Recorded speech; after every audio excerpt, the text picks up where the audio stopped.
sedang ada bahaya besar.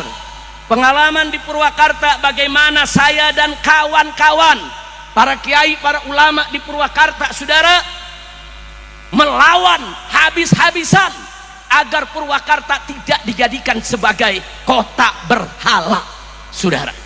Dirubah jadi kota kiai, kota santri menjadi kota berhala. Nggak boleh Jawa Barat dirubah menjadi provinsi berhala, betul? Dan kepada Bupati Purwakarta Dedi Mulyadi, kalau anda serius mau perang,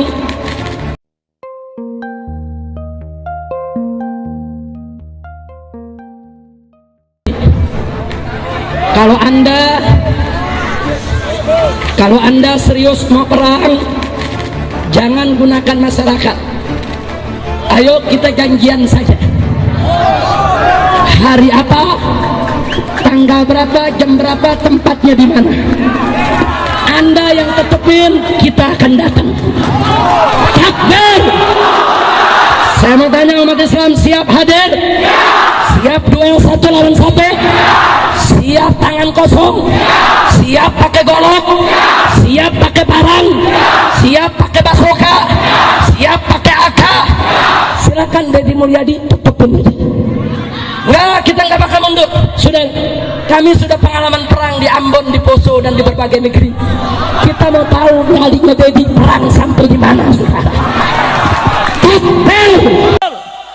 Mereka-mereka besok yang ingin berlibur ke puncak, mereka-mereka besok yang ingin bertahun baru di puncak, silakan kalian rayakan, silakan kalian peringatkan, silakan kalian ramaikan itu malam tahun baru di puncak. Tapi jangan coba-coba sebar maksiat di wilayah puncak, betul? Nanti mereka yang maksiat, mereka pulang ke Jakarta, orang puncak yang kena musibahnya, betul? Nah sekarang saya tanya saudara, bagus tidak? Bagus tidak? Dukung semua, takbir. Nah jadi setiap malam 31 kita bikin tablik akbar, kita kasih peringatan-peringatan. Bukan itu saja, selebaran-selebaran, saudara, di mana-mana tempat. Jangan coba-coba puncak dijadikan sebagai tempat maksiat. Dan alhamdulillah ketika itu Bupati ikut mendukung. Bahkan ketika itu Pak Kiai setiap tahun Pak Bupati hadir, ikut mendukung kegiatan ini, saudara. Ketika itu tahu Bupati yang sekarang, apalagi Gubernur yang sekarang. Nah nggak tahu dah tuh urusannya. Hati-hati aja Jawa Barat jadi kabupaten atau provinsi berhala, hati-hati. Ayo semuanya nih, hati-hati nih Jawa Barat, Jawa Barat, Jawa Barat. Bu, mana ibu-ibu? Bu, angkat tangannya bu.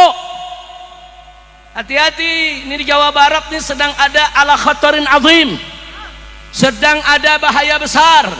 Pengalaman di Purwakarta bagaimana saya dan kawan-kawan para kiai, para ulama di Purwakarta, saudara, melawan habis-habisan agar Purwakarta tidak dijadikan sebagai kota berhala, saudara. Yang saya tidak mau terjadi di Jawa Barat ini, saudara, karena yang bersangkutan pernah mimpin Purwakarta, dirubah jadi kota kiai, kota santri menjadi kota berhala. Nggak boleh Jawa Barat dirubah menjadi provinsi berhala, betul? Betul? Siap robohkan berhala, siap hancurkan berhala, siap sepikan Jawa Barat dari segala berhala. Takbir. Saudara, pilkada boleh kalah, tapi perjuangan Islam nggak boleh kalah, betul? Betul? Pilkada kita kalah, tapi bukan berarti perjuangan Islam kita berhenti, betul? Siap tetap berdakwah, siap tetap beramal ma'ruf nahi munkar, siap untuk lawan kemusyrikan, siap untuk terus sebarkan Islam. Takbir. Shallu ala nabi. Nah, itulah saudara, sekali lagi saya katakan, kenapa malam 31 ini diadakan puncak berzikir, memohon pertolongan Allah agar mereka-mereka yang datang merayakan tahun baru ke puncak diberikan taufik dan hidayah, agar mereka tidak sebar segala macam maksiat di puncak, agar puncak dan sekitarnya sampai ke Bogor, sampai ke Cianjur sana diberkahi oleh Allah Subhanahu wa taala. Amin ya rabbal. Itu toleran, cuman orang Jawa Barat adalah tidak berani menghadapi orang yang intoleran. Pelaku intoleran di Jawa Barat ada 2 komunitas. satu kaum urban, yang kedua adalah kaum migran. Datang dari negara lain ke sini, tiap hari membanggakan leluhurnya, tiap hari bercerita keunggulan leluhurnya, tiap hari kita harus mendengarkan riwayat-riwayat leluhurnya. Setelah itu kita bermahabbah pada mereka, menghormati mereka, mendewa-dewakan mereka, dan kita menganggap diri kita lebih rendah dari mereka. Dan tak terasa domba kita kirim, uang kita kirim untuk mendapatkan air putih agar kita usahanya lancar. Kita keluarkan uang demi mereka, dan kita semakin direndahkan martabatnya sebagai suku dan sebagai bangsa, padahal mereka makan setiap hari dari kita. Cerita-cerita dalam setiap hari yang kita dengarkan adalah cerita hebatnya leluhurnya orang lain, solehnya leluhurnya orang lain. Dan saya katakan, leluhur kita lebih soleh dibanding leluhur mereka, leluhur kita lebih baik dibanding leluhur mereka, leluhur kita lebih beradab dibanding leluhur mereka, leluhur kita lebih dekat dengan Hyang Tunggal, dengan Allah Subhanahu wa Ta'ala dibanding leluhur mereka. Berdasarkan konstitusi kita adalah Pancasila. Pancasila nanti diterjemahkan dalam berbagai peraturan perundang-undangan. Pertanyaannya adalah, ada nggak undang-undang yang melarang perilaku seperti saya? Oke, misalnya ada nggak undang-undang yang larang bikin patung? Ada nggak pasal yang mengatur patung itu perbuatan pidana? Ada nggak undang-undang yang melarang kebebasan berpendapat, berpikir? Yang saya sampaikan kan nggak ada. Yang menjadi problem kita hari ini adalah konstitusi dikalahkan oleh persepsi.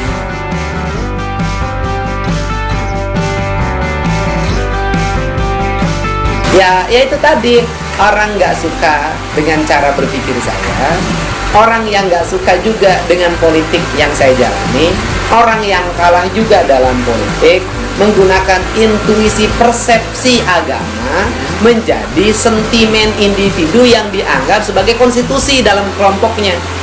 Masa konstitusi negara dikalahkan oleh konstitusi kelompok? Masa polisi kalah sama laskar? Oh, nggak ada masalah pribadi. Yang ada adalah perbedaan gagasan dan pandangan. Saya memandang Sunda adalah sebuah sistem nilai yang hidup dan mempengaruhi diri saya. Orang lain menganggap itu bukan. Saya memandang bahwa Islam itu bisa diterjemahkan dalam seluruh nilai-nilai yang berkembang pada sebuah wilayah, rahmatan lil alamin. Orang lain memandang tidak bisa. Saya memandang syariat Islam itu adalah nilai-nilai keadilan, nilai-nilai kemanusiaan, penghargaan terhadap hak orang miskin diurus, sampah dipungut, kebersihan ditata, pemerintah yang terbuka dan demokratis, itu syariat Islam. Orang lain menganggap bukan itu syariat Islam. Sultanu al-wadih al-burhanu al-mabsud fil wujud karamu wa ihsanu.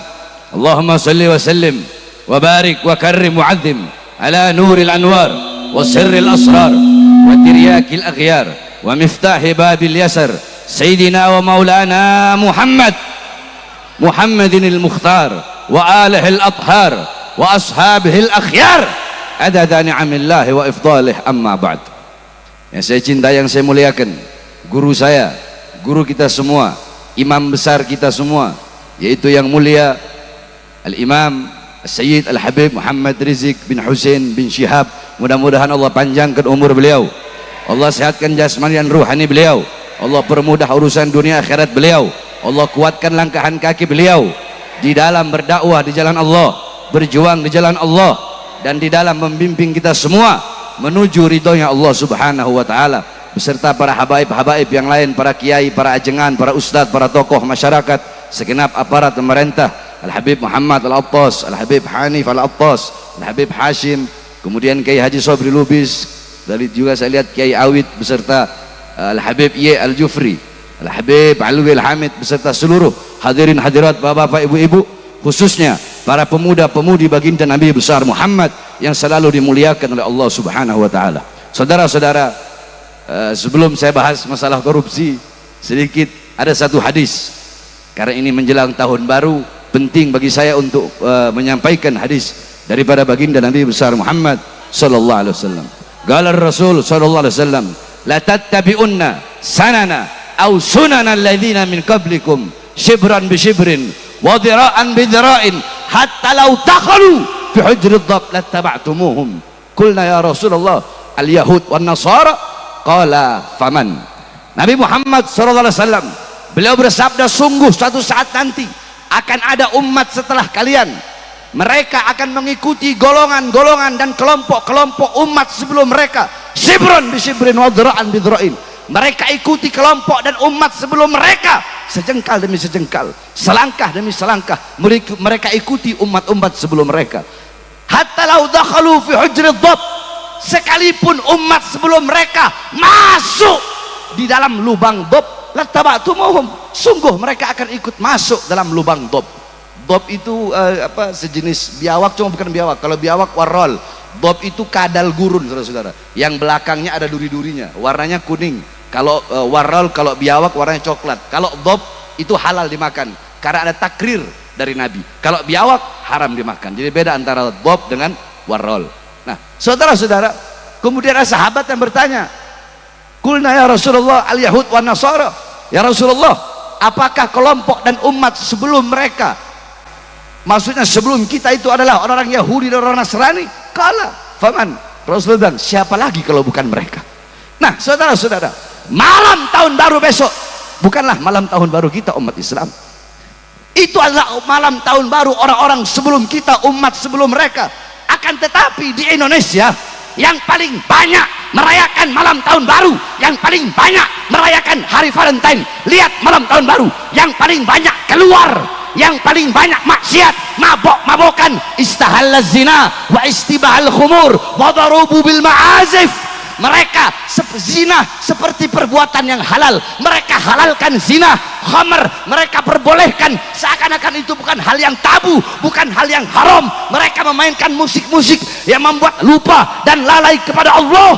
Mereka ikuti kelompok-kelompok sebelum mereka. Nah, yang paling banyak nanti besok bermaksiat, melacur, yang berjudi, yang khamr, yang narkoba, yang mabok-mabokan di Indonesia bukan putra-putri Kristen, bukan putra-putri Buddha, bukan putra-putri Hindu, tetapi putra-putri kita umat Islam yang paling banyak besok akan berbuat maksiat, berbuat dosa di tanah Indonesia, merayakan tahun baru yang bukan tahun baru Islam, saudara-saudara.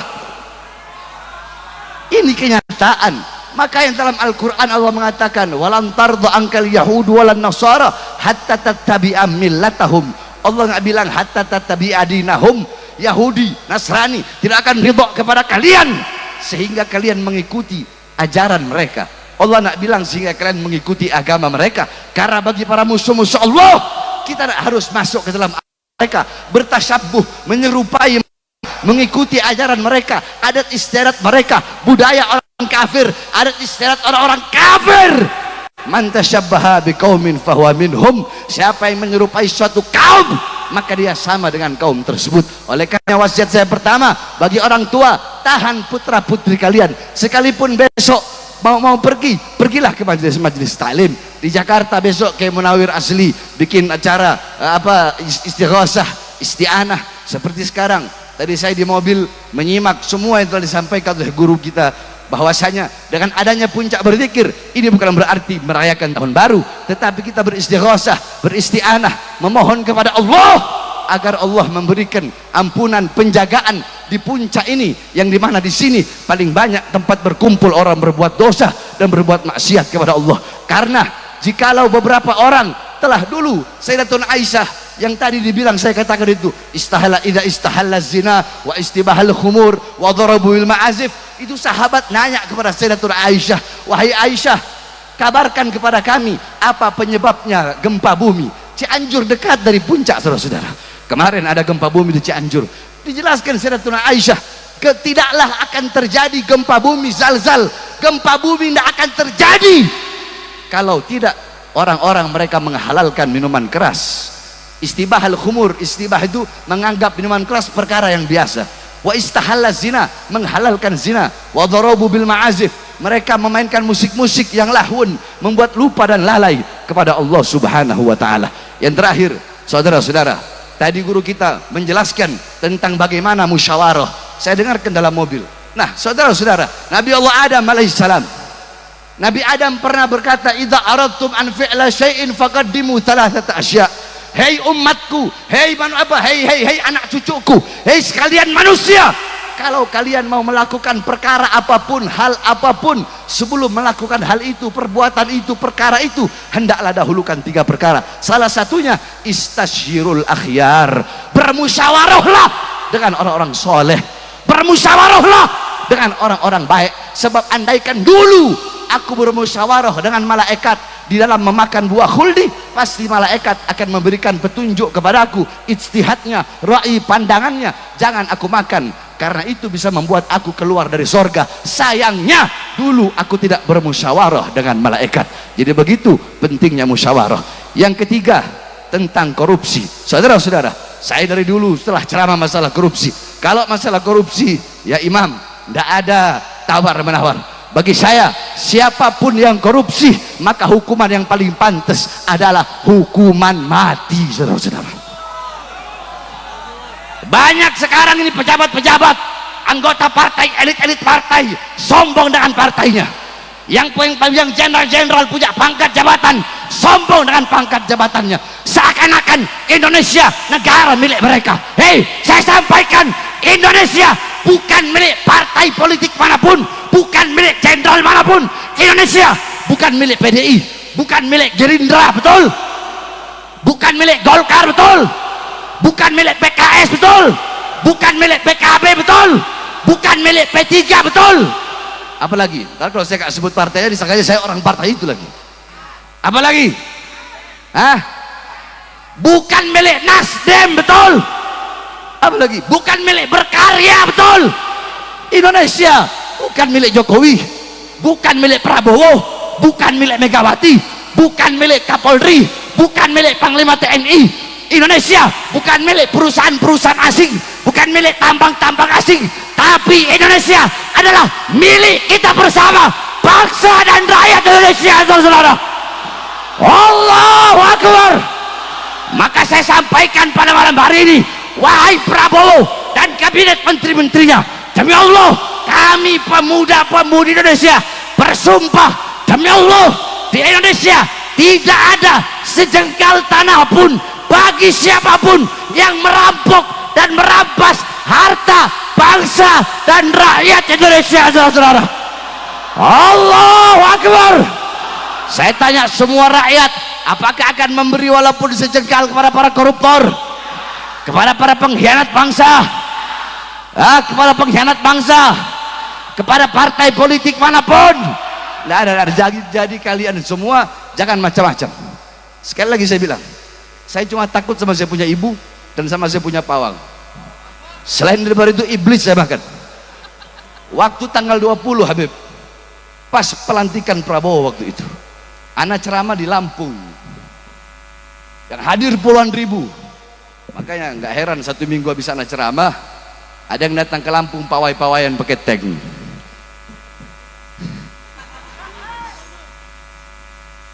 Waktu itu 20 Oktober pas pelantikan presiden.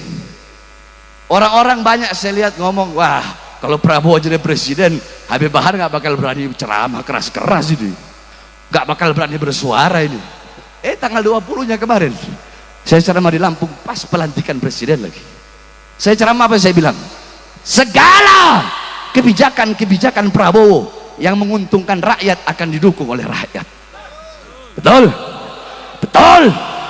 Kebijakan-kebijakan pemerintah Prabowo yang menguntungkan rakyat, yang pro kepada rakyat, khususnya rakyat kecil, rakyat susah, rakyat yang kelaparan, pengangguran, maka kebijakan yang menguntungkan rakyat itu akan kami dukung. Betul? Betul. Terus saya sampaikan lagi, ada ujungnya itu. Apa ujungnya? Tetapi kalau sampai Prabowo dan kabinetnya, pemerintahannya membuat kebijakan-kebijakan yang menyengsarakan rakyat, melaporkan rakyat, menderitakan rakyat, saya akan pimpin rakyat untuk melawan mereka, berjuang sampai titik darah menghabiskan, saudara. Allahu Akbar. Siap lawan korupsi, siap lawan koruptor, siap lawan pengkhianat bangsa, siap hancur demi negara, siap mati demi merah putih. Allahu Akbar. Mereka